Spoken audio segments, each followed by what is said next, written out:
बिस्मिल्लाहिर्रहमानिर्रहीम अस्सलाम वालेकुम स्टूडेंट्स। आज हम डिस्कस करेंगे केमिकल बॉन्डिंग का नेक्स्ट लेक्चर आयनिक रेडियस या आयनिक रेडियाई।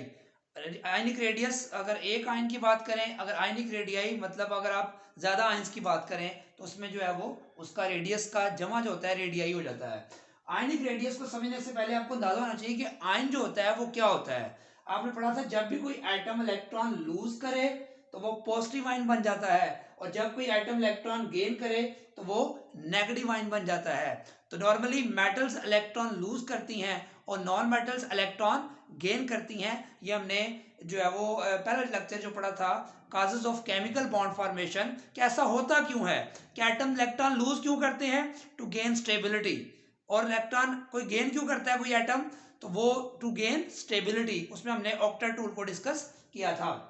तो यहां पे इससे ये बात समझ में आई, व्हेन एन एटम लूजेस और gain electron ion is formed.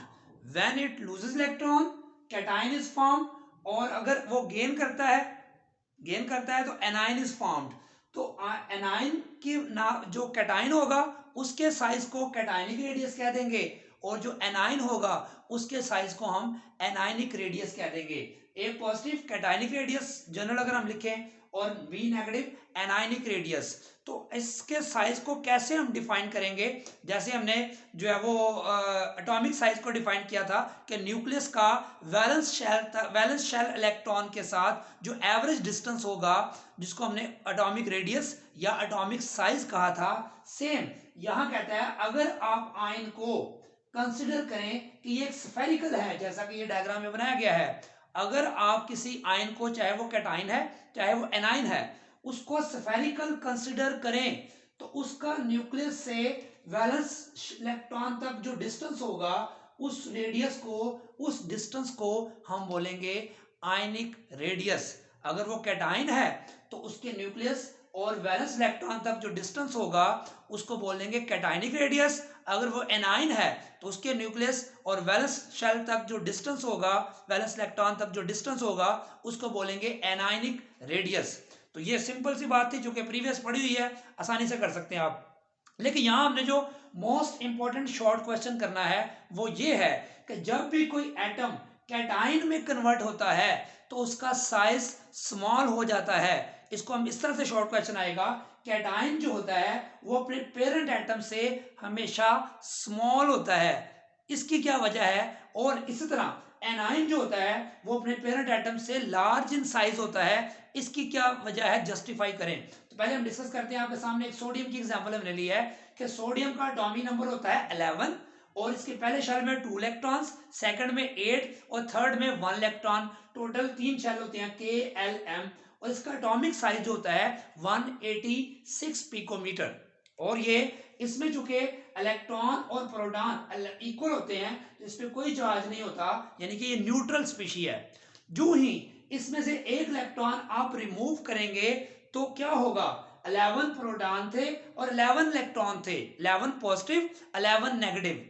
तो एक इलेक्ट्रॉन जब निकल गया तो पीछे 10 इलेक्ट्रॉन रह गए। देखिए 8 और 2 10 इलेक्ट्रॉन रह गए, लेकिन प्रोटॉन अभी भी 11 ही है।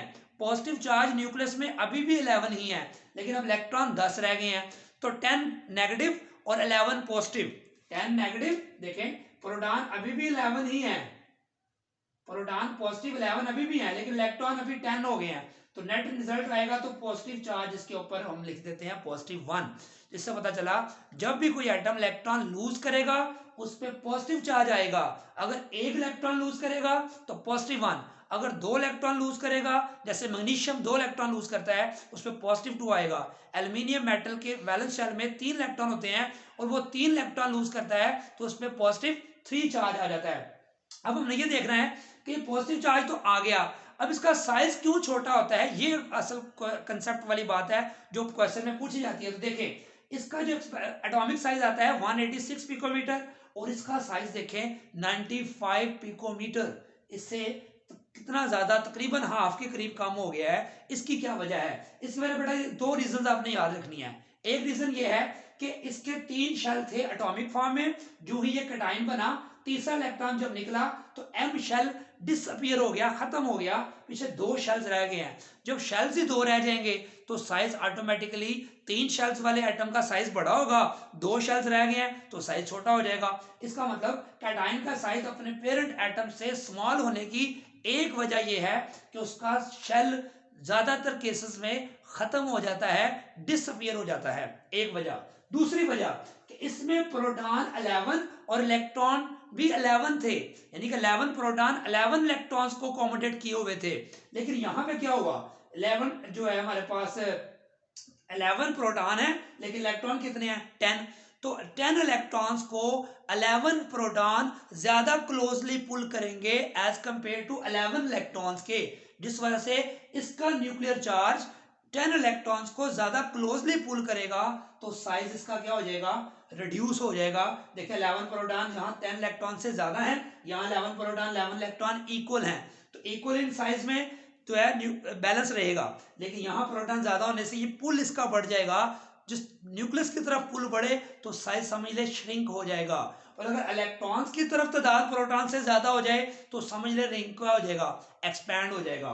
तो यहाँ आप रीजन 2 लिखेंगे, शेल खत्म हो सकता है, लेकिन हर दफा शेल का खत्म होना जरूरी नहीं है। यहाँ पे आप देख सकते हैं मैंने एग्जाम्पल लिखी है कि एल्यूमिनियम का 13 एटॉमिक नंबर होता है, पहले शेल में 2, सेकंड में 8, थर्ड में 13, KLM। इसका अगर इसका एक इलेक्ट्रॉन निकले, सारे ना निकले, तो +1 चार्ज आएगा। तो पहले शेल में 2, दूसरे में 8, तीसरे में 2, 13 प्रोटॉन थे, 13 इलेक्ट्रॉन थे, 13 प्रोटॉन 13 इलेक्ट्रॉन न्यूट्रल फॉर्म में था, तो इसके ऊपर 0 चार्ज था। जब इसका एक इलेक्ट्रॉन अभी निकला है तो इसमें देखें 2, 8, 3 में से एक कम हो गया तो 2 रह गए। इसका मतलब 13 प्रोटॉन अभी भी हैं, लेकिन इलेक्ट्रॉन 13 की बजाय एक चला गया, बाकी 12 रह गए हैं।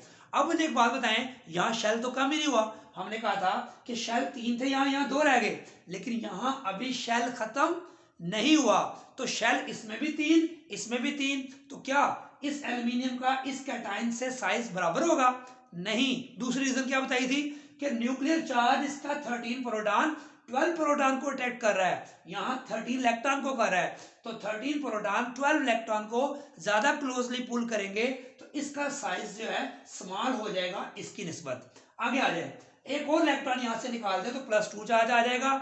अब भी एक इलेक्ट्रॉन थर्ड शेल में मौजूद है, 3 शेल 3 शेल 3 शेल, शेल अभी भी 3 है, तो साइज क्या सेम रहेगा, नहीं, हर दफा शेल का डिक्रीज होना या खत्म होना जरूरी नहीं है। यहां कौन सा पॉइंट अप्लाई करेंगे, दूसरा वाला, कि यहां न्यूक्लियर चार्ज इसका ज्यादा हो गया इसकी निस्बत भी, तो ये रिमेनिंग 11 इलेक्ट्रॉन्स को और ज्यादा क्लोजली पुल करेगा, तो साइज इससे और ज्यादा श्रिंक हो गया। अब उससे अगली बात आ जाए, अगर ये इलेक्ट्रॉन जो एक रह गया है इसको भी आप रिमूव कर दें तो चार्ज आ जाएगा +3। इससे क्या होगा कि इसके अब KLM, तीनों में 3 शेल थे, इनमें यहाँ जो M शेल था वो डिसअपियर हो गया है, अब शेल ही 2 रह गए हैं, जिससे पता चला यहां एल्यूमिनियम का साइज इससे एक्स्ट्रा ऑर्डिनरी स्मॉल होगा। उसकी वजह अब 2 बताएंगे आप, एक तो इसमें शेल ही खत्म हो गया, दूसरा इसका न्यूक्लियर चार्ज अब 10 इलेक्ट्रॉन्स को ज्यादा क्लोजली पुल करेगा, तो जिससे ये साइज और ज्यादा श्रिंक हो जाएगा। इसका मतलब है इस केस में इसके साइज के स्मॉल होने की वजह 2 है, शेल का खत्म होना और न्यूक्लियर चार्ज का इलेक्ट्रॉन पे डोमिनेट कर जाना। और यहां इस केस में भी यही बात होगी, शेल खत्म हो गया, लेकिन इस केस में और इस केस में शेल खत्म नहीं हो रहा, लेकिन साइज फिर भी कैटाइन का अपने पेरेंट एटम से स्मॉल होगा, उसकी वजह न्यूक्लियर चार्ज का बढ़ना होगा एज कंपेयर टू इलेक्ट्रॉन। यहां पे आ जाए, अब ये हमने बात की थी, शॉर्ट क्वेश्चन आएगा, cation is always smaller than its parent atom. अब हम बात करेंगे anion is always larger in size as compare to its parent atom. अब देखिए फ्लोरीन का एटॉमिक नंबर कितना होता है, 9, इसके पहले शेल में 2, सेकंड में 7, इसका K शेल L शेल, इसका साइज जो होता है एटॉमिक रेडियस जो होता है 72 पिकोमीटर होता है। अब जब ये एक इलेक्ट्रॉन गेन करेगा, क्यों गेन करेगा, इसने क्यों लूज किया था, ये हम पहले पढ़ चुके हैं कि इसके वैलेंस शेल में 8 रह जाएंगे तो ऑक्टल रूल के तहत ये स्टेबल हो जाएगा। इसके वैलेंस शेल में 7 है, ये एक गेन करना चाहेगा ताकि इसके 8 पूरे हो जाएं और ये भी नियोन जैसा हो जाए, नोबल गैस जैसा हो जाए। तो ये इलेक्ट्रॉन गेन करके, तो अब ये क्या हुआ, 9 प्रोटॉन थे 9 इलेक्ट्रॉन थे, जब इसने एक इलेक्ट्रॉन गेन किया तो इलेक्ट्रॉन कितने हो गए, 10। तो प्रोटॉन कितने हैं 9।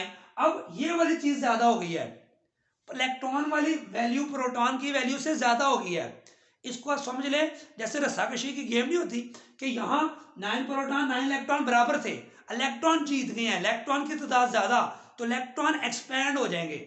इसको इस तरह भी याद रख सकते हैं। दूसरा, अब 9 प्रोटॉन, पहले 9 प्रोटॉन 9 इलेक्ट्रॉन्स को अकोमोडेट कर रहे थे, अब 9 प्रोटॉन 10 इलेक्ट्रॉन्स को जब अकोमोडेट करेंगे तो उनकी ग्रिप थोड़ी थोड़ी लूज हो जाएगी, जिससे साइज एक्सपैंड हो जाएगा।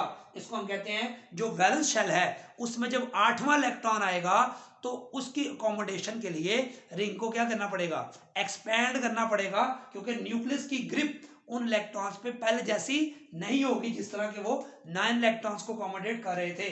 इसलिए जब भी एनाइन बनेगा साइज एक्सपैंड हो जाएगा। तो देखिए एटॉमिक साइज फ्लोरीन का कितना है 72 पिकोमीटर, जबकि इसका एनाइनिक रेडियस क्या है 136 पिकोमीटर। तो ये भी ऑलमोस्ट डबल के करीब हो गया है। जैसे ये कैटाइन का साइज ऑलमोस्ट इससे हाफ हो गया था और ये इससे ऑलमोस्ट डबल हो गया है। तो इससे बात समझ आएगी कैटाइन का साइज हमेशा अपने पेरेंट एटम से स्मॉल होगा और एनाइन का साइज अपने पेरेंट एटम से हमेशा लार्ज होगा। अब हम बात करेंगे मोस्ट इंपॉर्टेंट टर्म है जो कि एंटीटेस्ट पॉइंट ऑफ व्यू से आपसे पूछी जाती हैं कि किस आयन का साइज ज्यादा होगा, किस आयन का साइज स्मॉल होगा। एक टर्म है आइसो इलेक्ट्रॉनिक स्पीशीज। स्पीशीज जब हम कहते हैं तो उसका मतलब एटम्स भी हो सकते हैं और आयंस भी हो सकते हैं, ठीक है, और मॉलिक्यूल्स भी हो सकते हैं। तो आइसो इलेक्ट्रॉनिक स्पीशीज ऐसी स्पीशीज को हम कहते हैं जिनमें इलेक्ट्रॉन सेम हो लेकिन प्रोटॉन डिफरेंट हो। फॉर एग्जांपल ये सोडियम का 11 एटॉमिक नंबर है, इसका मतलब इसमें 11 प्रोटॉन 11 इलेक्ट्रॉन है, लेकिन जब ये +1 बनेगा तो इसके इलेक्ट्रॉन तो 11 प्रोटॉन तो 11 ही रहेंगे, लेकिन इलेक्ट्रॉन 11 से एक निकल गया, पीछे 10 इलेक्ट्रॉन रह गए। इसी तरह मैग्नीशियम का 12 एटॉमिक नंबर है, इसका 12 प्रोटॉन है, लेकिन 2 इलेक्ट्रॉन निकलने के बाद इलेक्ट्रॉन इसके पास 10 रह गए, लेकिन न्यूक्लियस में प्रोटॉन अभी भी 12 है। एल्यूमिनियम के 13 एटॉमिक नंबर, 13 प्रोटॉन, 3 इलेक्ट्रॉन इसने लूज कर दिए तो ये 10 इलेक्ट्रॉन। नाइट्रोजन 7 एटॉमिक नंबर है, इसका 7 प्रोटॉन है, लेकिन इसको 3 इलेक्ट्रॉन इसने गेन किए तो -3 चार्ज आया। तो जब 7 टोटल थे इसके पास इलेक्ट्रॉन, 3 इसने गेन किए तो टोटल इलेक्ट्रॉन इसके कितने हो गए 10। ऑक्सीजन का एटॉमिक नंबर 8 प्रोटॉन 8 इलेक्ट्रॉन, 2 इसने गेन किए तो 10 इलेक्ट्रॉन हो गए। इसी तरह फ्लोरीन है, इसका 9 प्रोटॉन 9 इलेक्ट्रॉन है, लेकिन जब ये 1 इलेक्ट्रॉन गेन करेगा तो 9 इलेक्ट्रॉन में जब एक ऐड करेंगे तो 10 इलेक्ट्रॉन हो जाएंगे, लेकिन प्रोटॉन न्यूक्लियस में 9 ही रहेंगे, क्योंकि एटॉमिक नंबर जो होता है वही प्रोटॉन की तादाद होती है, वो चेंज नहीं होती। लेकिन इलेक्ट्रॉन कम या ज्यादा हो सकते हैं, कोई एटम लूज करे या गेन करे। इस तरह नियॉन कोई इलेक्ट्रॉन लूज या गेन नहीं करता क्योंकि यह स्टेबल नोबल गैस है, क्योंकि इसके पास 10 इलेक्ट्रॉन है तो 10 प्रोटॉन और 10 ही इलेक्ट्रॉन होंगे। अब आप इसमें गौर करें, इन तमाम स्पीशीज को देखें तो ये डिफरेंट स्पीशीज है, डिफरेंट स्पीशीज है, लेकिन इलेक्ट्रॉन सब में क्या है सेम है।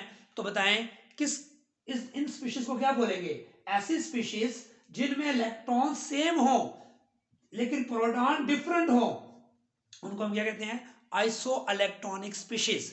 अब आप एक बात बताएं मुझे, 10 इलेक्ट्रॉन इसमें हैं तो इसमें शेल्स कितने होंगे K और L, याद रखें पहले शेल में K में 2 L में 8, इसी तरह इसमें भी K और L शेल, K और L shell, K L shell, तो सब में 2 ही शेल हैं KL।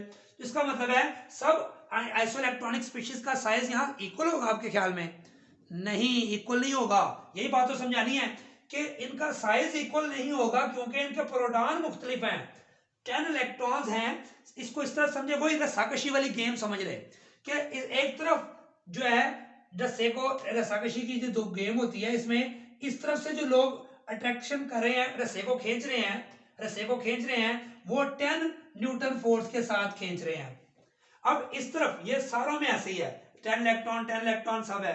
अब इस तरफ जो साइड है प्रोटॉन वाली, अगर वो सबसे ज्यादा होगी, फर्ज करें यहाँ पे एल्यूमिनियम में सबसे ज्यादा है 13 प्रोटॉन है, तो ये प्रोटॉन जब इधर से 10 न्यूट्रॉन इलेक्ट्रॉन्स को खींचेंगे तो सबसे ज्यादा स्ट्रॉन्गली खींचेंगे।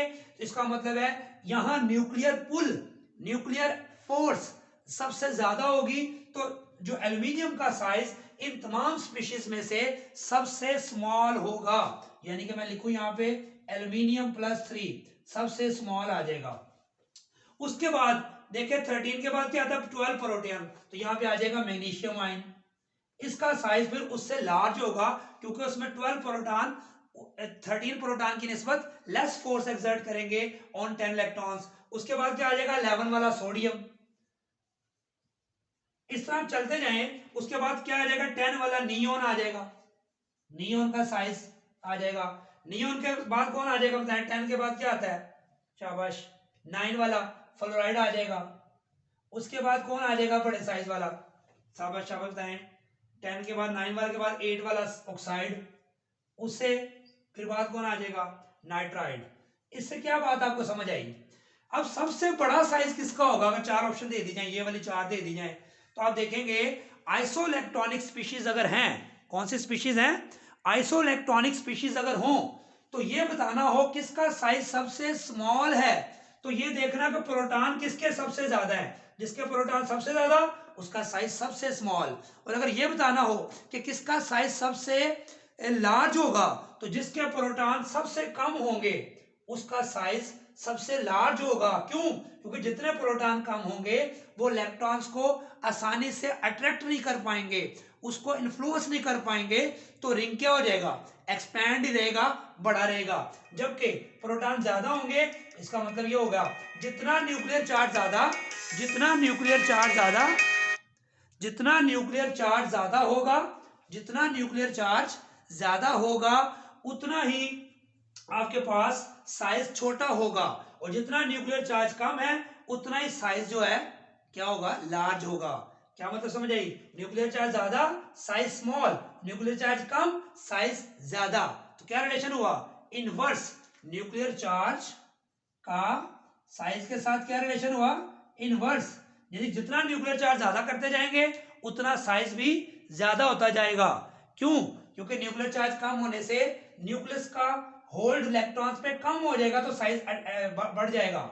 जब न्यूक्लियर चार्ज ज्यादा होगा तो उस केस में क्या होगा, न्यूक्लियस इलेक्ट्रॉन प्रोटॉन को ज्यादा अट्रैक्ट करेगा, तो साइज क्या हो जाएगा, ज्यादा श्रिंक हो जाएगा, तो उसका साइज सबसे स्मॉल आएगा। अब डिस्कस करेंगे हम प्रोडक्ट ट्रेंड।